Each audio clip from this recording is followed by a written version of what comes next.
Now, I have to confess, I love my food, especially bread and cheese, which is one of the reasons I quite like going to France on holiday, because they have exceptional bread and exceptional cheese. I even had a cheese piece for my supper last night.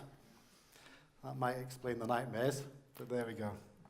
I love cheese. That wasn't always the case. It wasn't originally the case. As a child, I didn't particularly like cheese at all. It was only throughout my teens that I tried different types, little by little, and eventually I grew accustomed to cheese, and then I grew a taste for it, and then got a little bit addicted, if I'm honest with you. I don't know what I would have to do if the doctor said I had to do no dairy. I would struggle with that one, I think. For some people that doesn't work, however. There are some things in life that never really quite become acclimatized to. In an age of allergies, or diabetes, or hyperactivity, that's one we hear with children particularly, isn't it? Do we always know what's good for us? It might be nut allergies, for example. Or perhaps we have an intolerance to sugar. We have to be careful just how much sugar we take. And then in the 1980s in particular, it was E-numbers that came to the fore, wasn't it? With the effect that was having on some children with hyperactivity, and it continues to be, no doubt, the case. You don't hear of E-numbers quite as much these days as you used to in the past, perhaps. But me personally, as far as I'm aware, I don't have any allergies, and I'm really pleased about that because I love my food. What on earth has that got to do with our text today, particularly our Old Testament text in Exodus chapter 16?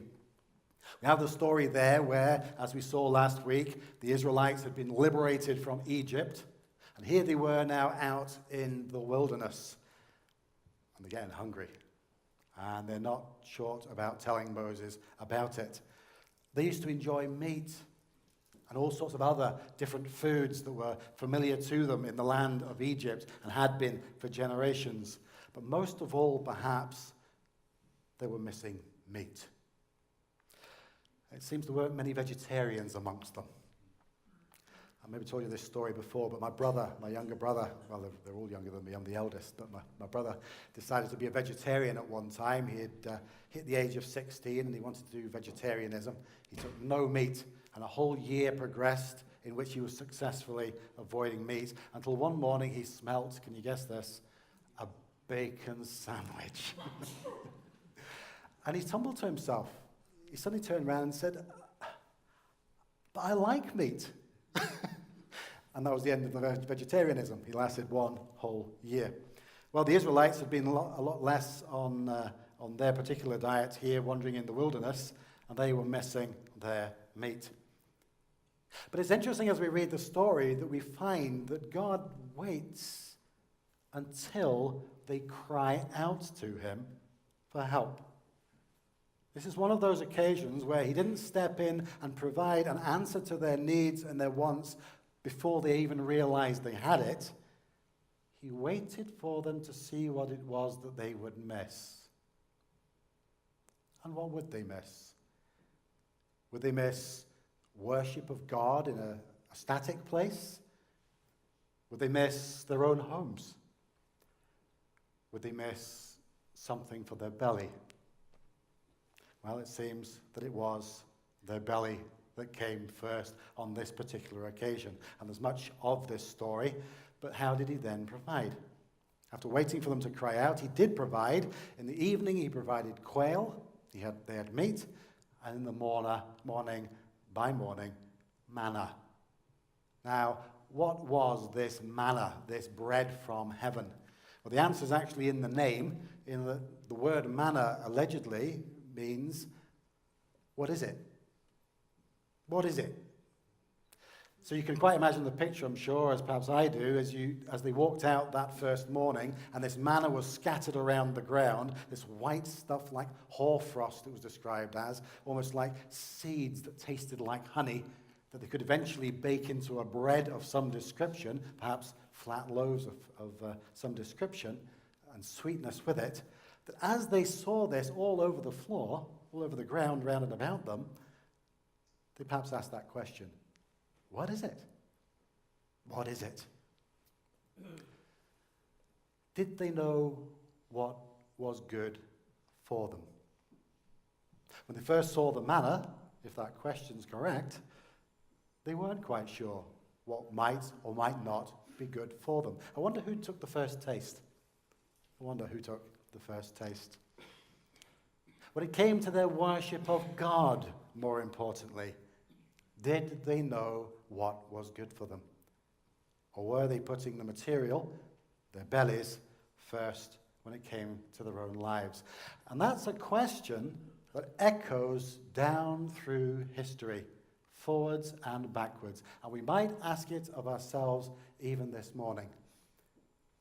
Do we know what's good for us?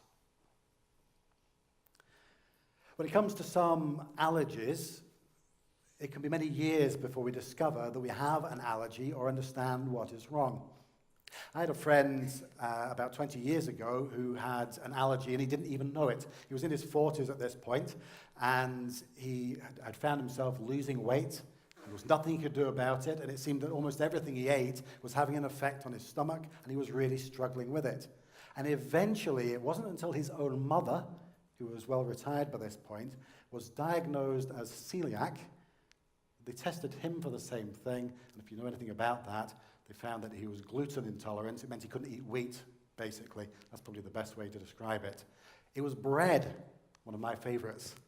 It was bread that was quite literally killing him slowly from the inside out, the way it had been dropping off him. And when he stopped taking wheat-based bread and tried some of the gluten-free bread, which I have to say in those days really, really didn't taste that well. If you've tried it more recently, I understand it's improved a bit, but it really tasted quite dry and awful back then. As he started taking that different type of bread and a revised diet, the weight started to come back on him, and in a matter of months, he started to look far, far more healthy.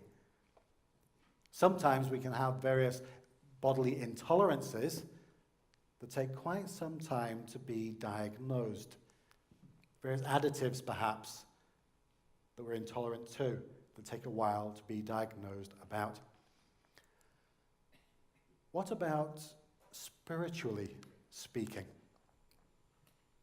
In an age in which many have given up on religion and would maybe even declare themselves, if you put this word in their mouths, religion intolerant, or perhaps in some cases, in fairness to them, it's hypocrisy intolerant, and even Jesus himself was hypocrisy intolerant.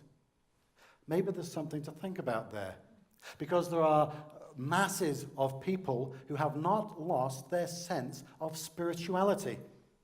The desire for a spiritual side to their lives continues to exist, and they try to fulfill it in one way or another. Sometimes they try to fulfill it with material things rather than something that we would perhaps perceive as being more overtly spiritual. They try to fill that hole in the heart, so to speak.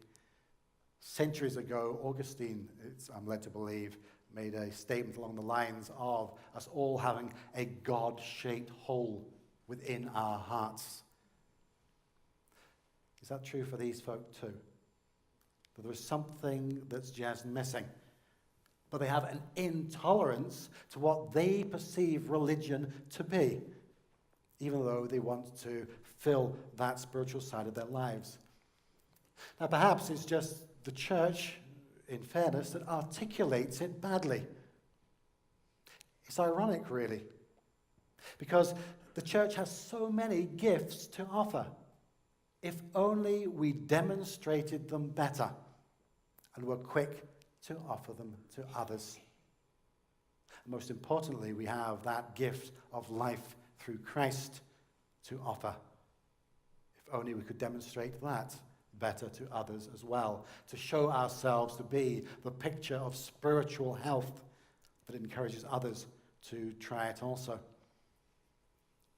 Last week, for example, we talked about forgiveness and how letting go of animosity is good for us.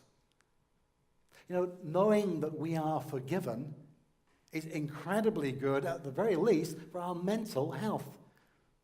knowing that God loves us, that he has redeemed our soul, that too is good for us. It's good for our emotional and our mental health, but it is also, more importantly, good for our souls and our spiritual health.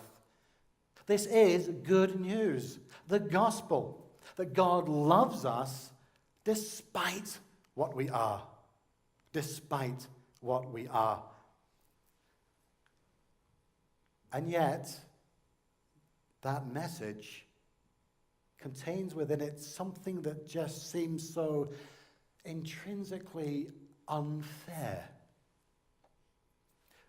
We're not especially lovable. We're not certainly given how we're tending to slight God.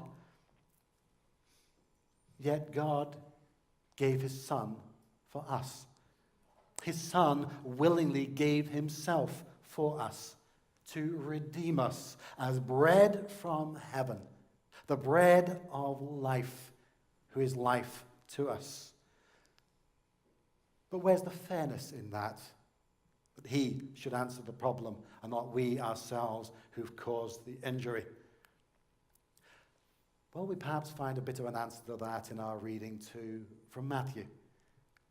Did you notice towards the end of that parable that Jesus gave in Matthew 20, here in verse 15? Am I not allowed to do what I choose with what belongs to me? Or do you begrudge my generosity? Am I not allowed to do what I choose with what belongs to me? Or do you begrudge my generosity? We are his. And he gives us life. He gives us the bread of life, the bread of heaven itself, which is Christ himself. As we often hear at the communion table, this is my body broken for you. Take, eat. The things of God for the people of God. Why would we not receive that gift to us? His gift of love for our souls. What love! What joy it should inspire within us. What grace! Amazing grace. Oh, what a powerful love. It's hard to be allergic to love.